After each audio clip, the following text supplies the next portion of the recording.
Hey everybody, what's going on? For today's review, we'll be taking you out on a test drive in the new 2011 Ford F150 Lariat EcoBoost. The purpose of this test drive is to demonstrate the overall road manners of the EcoBoost in both city and highway driving conditions. Throughout the test drive, we'll be discussing many of the new aspects of the new EcoBoost engine, as well as taking a look at a few of the interior features throughout the drive. So, bearing all of that information in mind, let's go ahead and start up the engine. We'll take you for a drive.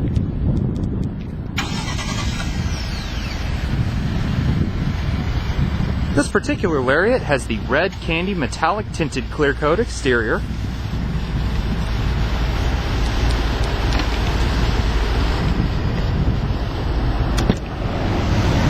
With the pale adobe perforated leather interior.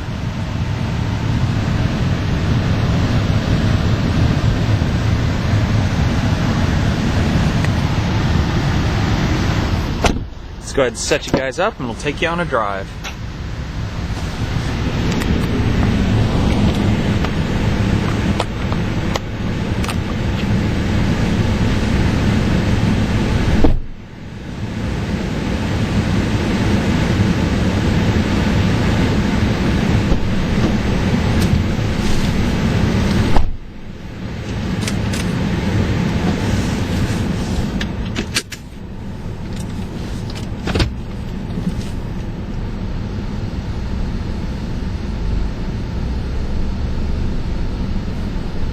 The first part of this test drive, and I can already tell you, is going to be a little bit rough if you aren't familiar with my previous test drive videos. The roads around this part of Texas where we are right now are a little rough, so we'll try to get out on some smoother roads once we get going.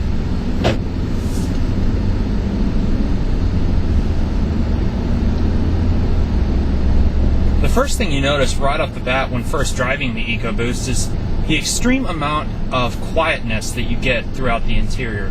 It's not so much because of the soundproofing of the overall cabin, which Ford has done a dramatically impressive job over, but also just the fact that most people who drive F-150s are more accustomed to big, loud V8s that, have always graced the F-150 from the very beginning. But now Ford has decided to go the path of having the thrust of a V8, but only the thirst of a V6. And thus the twin turbo 3.5 liter EcoBoost engine was born. The original idea was produced in the Ford Taurus SHO for 2010, which produced 365 horsepower and about 350 foot-pounds of torque. This one produces 365 horsepower, but a massively improved 420 foot-pounds of torque, and that is the key to the new EcoBoost F-150. Beforehand, the V8 trucks were only capable of towing about 8,100 to about 9,000 pounds. In this case, and this has been proven, the F-150 is capable of towing a maximum weight of over 11,300 pounds. When the EcoBoost project went into effect, Ford took a ordinary EcoBoost engine like the one we have here, stock number 448AA, and then proceeded to put the engine through about 170,000 miles worth of wear through 5 various portions of the test. The first one was they put it on a dyno and put the equivalent of 150,000 miles on the engine in just a little over 400 hours. Now, at that point, you would expect massive wear on the engine, massive thermal breakdown and things like that. But Ford wasn't done there. Oh no.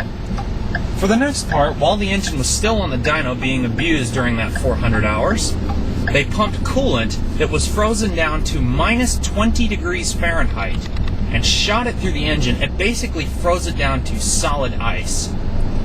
They then firewalled the engine till the turbos were glowing a massive 273 degrees Fahrenheit. And I'm talking, these turbos were bright orange. There was a film crew on hand as well, and this was a special on Speed Channel, which is how we found out this recent information. After the thermal breakdown and original dyno test, the engine was taken out and put into an ordinary F-150 like we have here. Actually, almost exactly the same color and everything. The engine was then taken to the Nygaard Logging Company up in the mountains of Oregon, where it hauled over 110,000 pounds of logs, and that are about the size of a telephone pole, and hauled them all the way up the hill. Not a problem at all. And that was a job normally reserved for their diesel-powered tractors, which could drag the logs up the mountain in maybe a few hours. This did it, hardly broke a sweat. And still, Ford wasn't through with the EcoBoost. They then took that same engine and stuffed it back in the truck, and took it all the way up, and took it all the way down, I should say, to Homestead Miami Speedway in Miami, Florida, and loaded a full-size trailer with 2 full-size NASCAR Sprint Cup stock cars weighing the total 11,300 pounds, and did 1,000 laps around my Homestead Miami Speedway, only stopping for fuel and tires, nothing else. It was never stopped to service the engine or anything else. Now after that, you would expect the engine to have been so tired out that they simply didn't want to go on with the test. But Ford was not finished with that. The final test was probably the hardest and most brutal test for the EcoBoost, and it still pulled through. They took the exact same engine that was in that truck, bearing in mind at that point it had over 160,000 miles of wear on it, give or take a few thousand, and stuffed it into a Baja 1000 race truck that normally had a race-prepped V8 engine. Now this engine was already worn down to the shuck and nubbins, and in normal Baja trucks they have a full race-ready engine that's been freshly made and freshly manufactured in the previous beforehand, before they even send the truck out on the course. But when they put this EcoBoost in it, the Baja guys thought Ford was crazy. But instead they ran the engine through the test, and even so, during the race, a normal truck takes about 30 gallons, a normal race truck takes about 30 gallons to become full. In this case, it needed only about 15 to 16 gallons to be completely full for their race-prepped fuel tank. Not only that, they had almost doubled their fuel mileage in the entire race, and they finished the race in just under 40 hours. After that, Ford then took the engine out of the race-prepped truck and stuck it back on the dyno at their Dearborn, Michigan facility. The engine was then still producing over 365 horsepower and even more torque than Ford claimed originally, which according to their dyno, it produced 427 foot-pounds of torque. So the torque was even still climbing as they still were putting wear on the engine, even after all of that test had been done. So it goes to show that Ford has really stepped up their game with the new EcoBoost V6. And having personally driven one of these trucks, not just this one, but many an EcoBoost, I personally can say that the EcoBoost has a crap load of power. I mean, you put your foot down, and I'm not going to do it right now because we're on city streets, but you put your foot down, and it's enough to put you back in the seat. I'm not kidding. It's not every day that you can find an F-150 that's not a V8 that can thrust you back in the seat as if it was a sports car. I mean, we're currently doing 55 miles an hour, and according to the trip computer or the fuel economy, we have 260 miles to empty, and we're just over half a tank to go. And that's all thanks to our good friends at the EPA, who gave the new EcoBoost F-150 a rating of 16 to 17 miles per gallon city, depending on if the truck is a four-wheel drive or not, and a highway rating of 22 miles per gallon highway, which is a feat hardly accomplishable by any truck nowadays. And if you really think about it, most trucks that are built by the competitors to the F-150 that use the V6 engine usually revolve around some kind of base model formula, where the truck has cloth seats, windy down windows, barely any options at all. You look at this, we've got air conditioned and heated seats, we've got dual zone climate controls, we've got a backup camera on the mirror, we've got leather seats with, perforated trim. This is almost a fully loaded F-150 Lariat. And you think about it, it's only got 2 less cylinders than you would find in a standard loaded vehicle. Standard loaded truck, that is.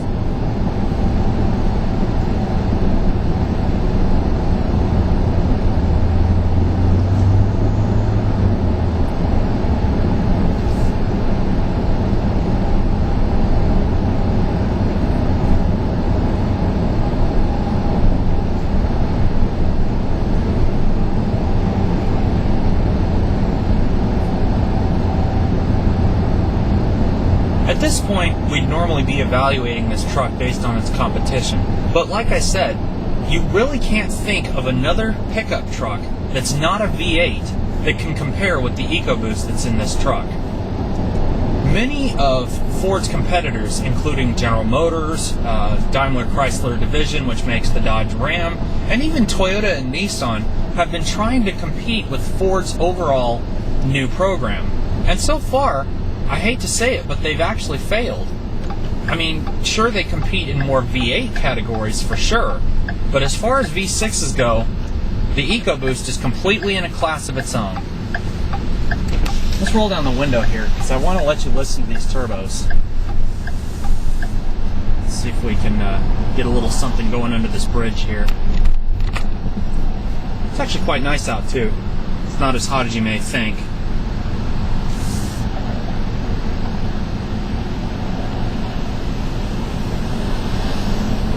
Let's go ahead and roll the window up real quick.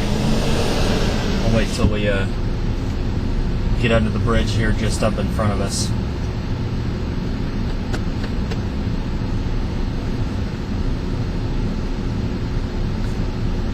Alright, so we've just reset the average miles per gallon rating. So let's see what we can get on our highway trip back to the dealership.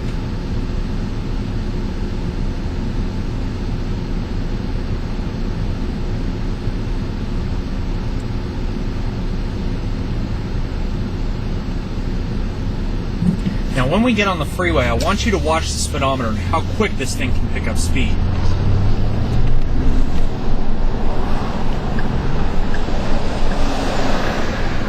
I don't know if you just heard those turbos spool, but it sure does make one sweet noise when it gets going. Let's see if we can get a little more out of it here.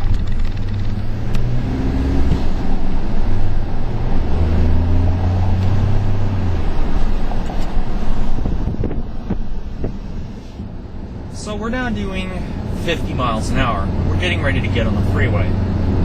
Now, while this truck may have 6 cylinders, it certainly doesn't sound like your average V6.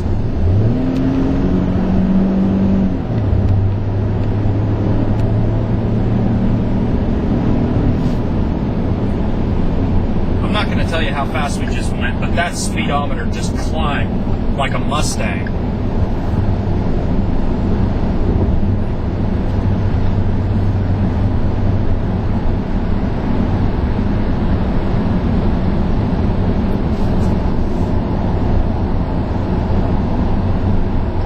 Just because we were flooring it, it now says we're doing 7 miles to the gallon, which I find very hard to believe. So we'll just let it cruise for a second and let that meter just creep up just a little bit.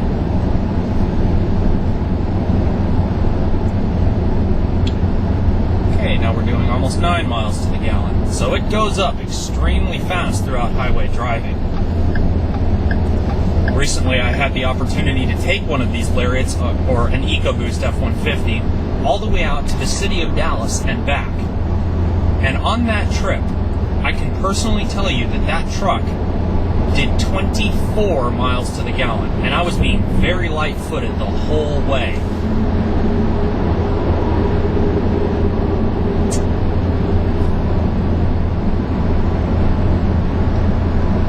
Now, for those of you who like the more expensive trucks, and you may be thinking that the EcoBoost is only available in some of the lesser trims of the F-150, I will have you know that the EcoBoost is available in pretty much all trim levels of the F-150, minus the XL, and also things like the Harley-Davidson, Raptor, and a few other special edition trucks.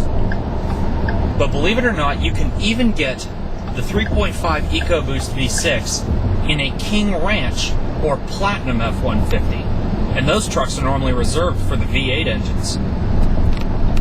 And to give you, speaking of V8s, and to give you a little idea of how this V6 stacks up against Ford's own V8s, the new 5-liter V8, which is the smallest of the V8s that Ford has produced for the all-new F-150, it's the third out of the 4 engines that they produced, has 360 brake horsepower and 380 foot-pounds of torque, and is capable of towing anywhere between 8,000 and 9,000 pounds, depending on the truck. Like I said, this one has a maximum towing capacity of 11,300 pounds. So not only can it tow more, but it's all thanks to 420 foot-pounds of torque. That is the key to the new F-150 EcoBoost success.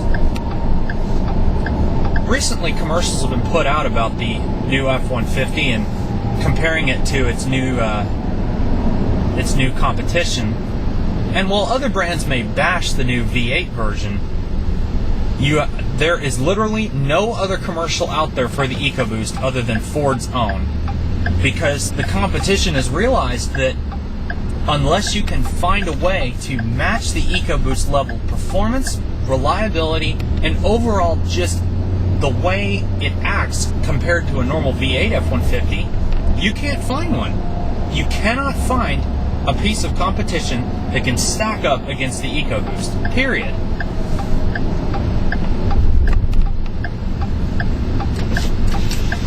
Let's go ahead and see if we can get a little bit more turbo action out of that engine.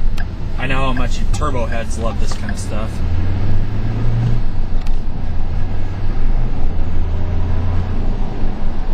Kind of hear the blow-off valve under lower speeds, and that's one thing that you really don't want to do to a turbo, but I did it in this case just so you could hear what the turbos sound like.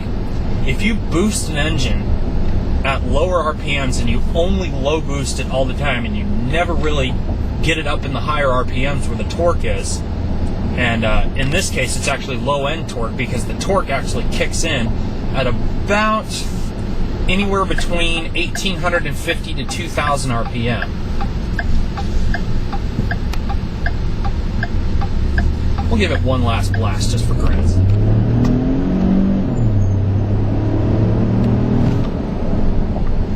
That was 20 to 55 miles an hour in just that short period of time. That is a true test of F-150 performance. But as they say, all good things, and good and bad, must come to an end. So here we are back at our starting point for the new Lariat EcoBoost test drive. I hope you viewers have enjoyed this test drive through supposed roughness of the roads here. But in all of that, if you wish to contact your local Ford dealer about the F-150 Lariat EcoBoost or any other EcoBoost F-150, I highly suggest you do, and you will be very much rewarded with a very pleasant test drive. Also, if you wish to stay subscribed, please feel free to keep watching Grand Prix GTPO2's channel for more reports, reviews, and test drives. And until then, viewers, I hope you've enjoyed the drive, so have a good day.